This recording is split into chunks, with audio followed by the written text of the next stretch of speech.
कल चंद्रग्रहण से लौटती हुई इस कविता का सप्रसंग व्याख्या पढ़े हैं। आज पाठ्य पुस्तक के जो प्रश्न उत्तर है उस पर चर्चा करेंगे। सभी भैया बहन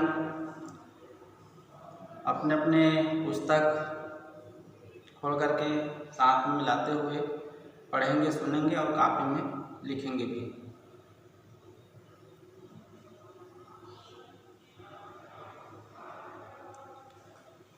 इस पाठ के जो पहला प्रश्न है,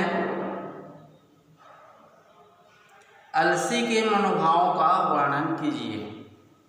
इस पाठ का पहला प्रश्न है, अलसी के मनोभाव का वर्णन कीजिए।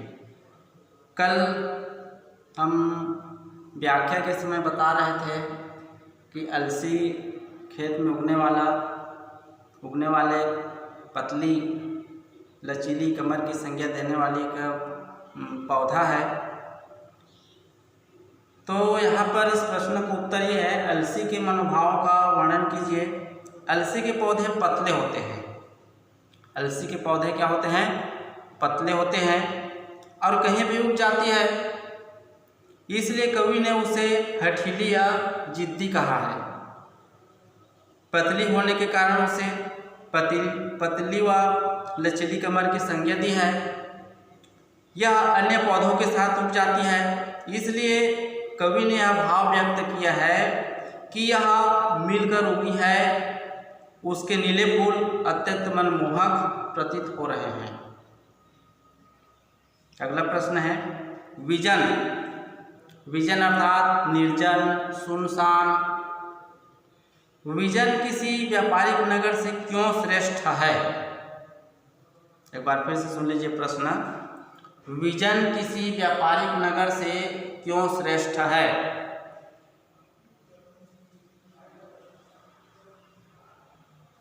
व्यापारिक नगर अर्थात जहाँ शोर शराबा, कई प्रकार के जो हलचल व्यापारिक गतिविधियाँ होती रहती है, और विजन मतलब सुनसान। एक बार प्रश्न और समझने का प्रयास करें। विजन किसी व्यापारिक नगर से क्यों श्रेष्ठ है? घनी आबादी व कोलाहल से दूर शांत सुरम्य यह निर्जन स्थान कवि को नगर से श्रेष्ठ प्रतीत होता है। यहाँ की भूमि में भी प्रेम दिखाई देता है। वह उपजाऊ है जो वनस्पतियों को आश्रय देती है। इस प्रकार विजन किसी व्यापारिक नगर से श्रेष्ठ है। अगला प्रश्न है, काले माथे वाली चिड़िया किस तरह से मछली पकड़ती है? काले माथे वाली चिड़िया किस प्रकार से मछली पकड़ती है? तो काले माथे वाली चिड़िया तालाब के ऊपर पंख फैलाए मंडराती रहती है और जल की सतह पर मछली को देखते ही झपट्टा मारकर उसे अपनी चोंच में दबाकर उड़ जाती है।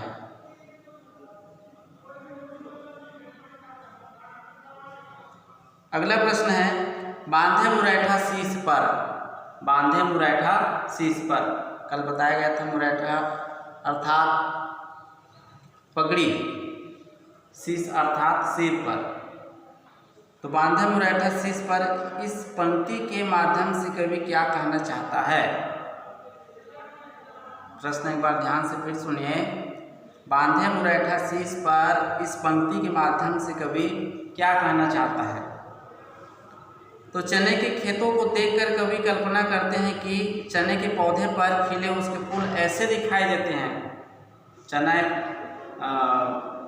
चना के पौधे पर जो उसके फूल है ऐसे दिखाई देते हैं मानो उन्होंने अपने सिर पर पगड़ी बांधी हो। इस प्रकार से बांधे मुरैठा शीश पर कवि का आशय है। अगला प्रश्न है, देखता हूँ मैं स्वयंवर हो रहा है। देखता हूँ मैं स्वयंवर हो रहा है, प्रकृति का अनुराग अंचल हिल रहा है। इन पंक्तियों में कवि के किस दृश्य की ओर संकेत किया गया है? प्रकृति परिवर्तनशील है, इसका उत्तर है प्रकृति परिवर्तनशील है। फागुन मास के आगमन के साथ ही ग्रीष्म के आवागमन का आभास होता है। फागुन मास के आगमन के साथ ही ग्रीष्म के आगमन का आभास होता है। खेत में पकी हुई पीली सरसों जब फगवाई हवा के कारण लहराती है तो ऐसा लगता है मानो उसका आंचल प्रेम पूर्वक लहरा रहा हो।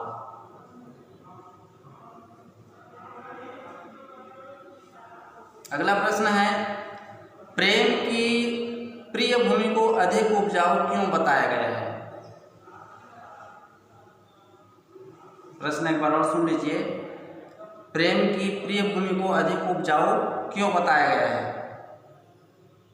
प्रश्न महत्वपूर्ण है। प्राकृतिक संपदा, इसका उत्तर है प्राकृतिक संपदा से परिपूर्ण यह निर्जन भूमि प्रेम से परिपूर्ण है। प्राकृतिक संपदा से परिपूर्ण यह निर्जन भूमि प्रेम से परिपूर्ण है। निरंतर जल का प्रवाह इस भूमि को अधिक उपजाऊ बनाता है। यहाँ पर दो प्रश्न हैं, इनका भावार्थ बताना है। आगे दो प्रश्न हैं। एक चांदी का बड़ा सा गोल खंभा आंख को है चमकाता। इसका इन पंक्तियों का भावार्थ लिखिए। एक चांदी का बड़ा सा गोल खंभा आंख को है चमकाता। तो कवि ने इस काव्य इस प्रकार बताए हैं कि तालाब का स्वच्छ जल दूर से देखने पर और जब उस पर सूर्य की प्रकाश, सूर्य की रोशनी पड़ता है, तब उस तालाब को देखने पर, उस स्वच्छ जल को देखने पर चांदी का बड़ा सा गोल खंभा जैसा कवि को दिखाई देता है।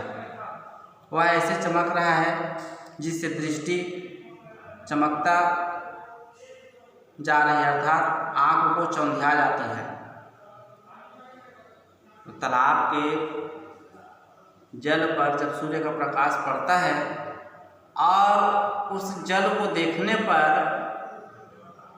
चांदी के गोल खंभा सा प्रतीत होता है और जब हम उसको देखते हैं तब हमारी आंखें चौंधिया जाती है। अगला प्रश्न है, सुन पड़ता है वनस्थली का हृदय, चिरता उठता गिरता सारस का स्वर। इसका भावार्थ ये है, उस निर्जन या सुनसान स्थान में सारस का स्वर ऐसा लग रहा है मानो वह वनस्थली की नीरवता अर्थात हृदय को चीर कर गुंज उठा हो। तो इस प्रकार ये जो पाठ से संबंधित प्रश्नोत्तर है। आगे है पाठ से आगे। पाठ से आगे ये 3 प्रश्न हैं, इसको भी सुन लीजिए। पाठ से आगे इसका भी प्रश्न आ जाता है परीक्षा में। अपने आसपास के किसी प्राकृतिक स्थल का वर्णन कीजिए जिसके दृश्य आपको पाठ को पढ़ते समय याद आ जाते हैं। ऐसा कोई दृश्य है जो पाठ को पढ़ते समय आपको याद आ जाता है, ऐसा कोई प्राकृतिक दृश्य है, उसका वर्णन कीजिए।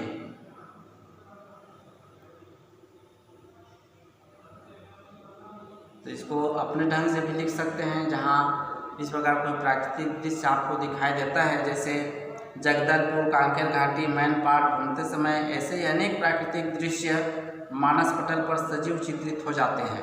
यदि आपने घूमे होंगे, देखे होंगे, तो ऐसा जो प्राकृतिक दृश्य मानस पटल पर सजीव चित्रित हो जाते हैं, मतलब ऐसा लगता है कि वो हमारे आंखों के सामने दिखाई दे रहा है। घने जंगल, पहाड़, निर्झर बहते हुए जल या झरनों की कलकल ध्वनि प्रकृति के नैसर्गिक सौंदर्य का मन मोह लेता है। पाठ से आगे अगला प्रश्न है, एक कोलाहल भरे घनी आबादी वाले नगर तथा शांत ग्रामीण अंचल की तुलना कीजिए और बताइए कि दोनों में कौन कौन सी बातें आपको पसंद है और कौन कौन सी नापसंद, अपनी पसंदगी और नापसंदगी का कारण भी लिखते हुए इसे एक तालिका के माध्यम से बताइए, तालिका के माध्यम से दर्शाइए। तो यहाँ पर ये दो स्थान हैं, एक है ग्रामीण अंचल और दूसरा है शहरी क्षेत्र। इसमें आपको क्या अंतर दिखाई देता है, इसकी तुलनात्मक उत्तर लिखेंगे। तो सबसे पहले देखते हैं ग्रामीण अंचल, ग्रामीण अंचल और शहरी क्षेत्र। तो ग्रामीण अंचल पहला है, जीवन मूल्यों की सहजता व सरलता मन को मोह लेते हैं, जबकि शहरी क्षेत्र वह आडंबर मन को व्यथित कर देते हैं। ग्रामीण अंचल में प्रगाढ़ संबंध व आत्मीयता दिखाई देती है, आत्मीयता होती है, जबकि शहरी क्षेत्र में मनोमालिन्यता, आपसी राग द्वेष ये दिखाई देता है। तीसरा अंतर है, ग्रामीण अंचल में कृत्रिमता का अभाव, बनावटीपन या कृत्रिमता का अभाव दिखाई देता है और व्यवहार की यहाँ पर सरलता ऐसा आभास होता है, जबकि शहरी क्षेत्र में दिखावटीपन तथा कलुषित व स्वार्थपरकता की भावना ऐसा अनुभव होता है, महसूस होता है। चौथा अंतर है, ग्रामीण अंचल नैसर्गिक वातावरण से परिपूर्ण दिखाई देता है, जबकि शहरी क्षेत्र प्रदूषित वातावरण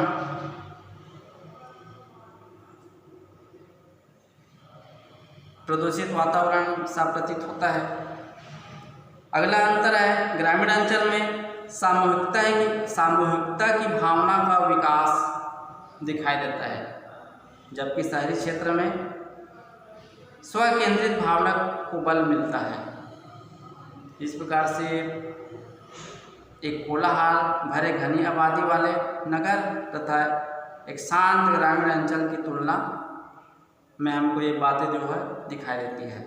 अगला प्रश्न है पाठ से आगे, इस पाठ का अगला तीसरा प्रश्न है, बगुला समाज के किस वर्ग का प्रतीक है और उनकी किन विशेषताओं को रेखांकित करता है?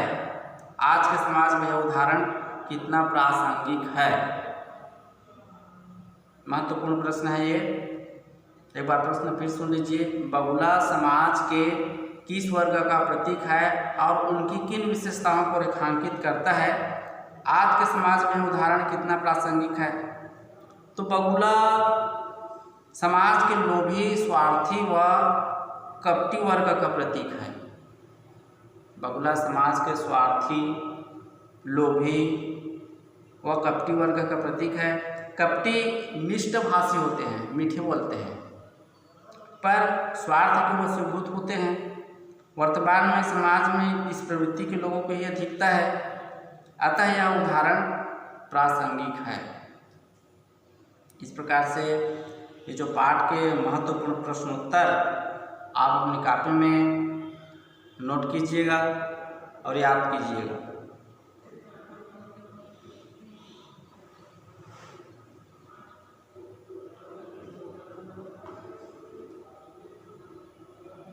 धन्यवाद।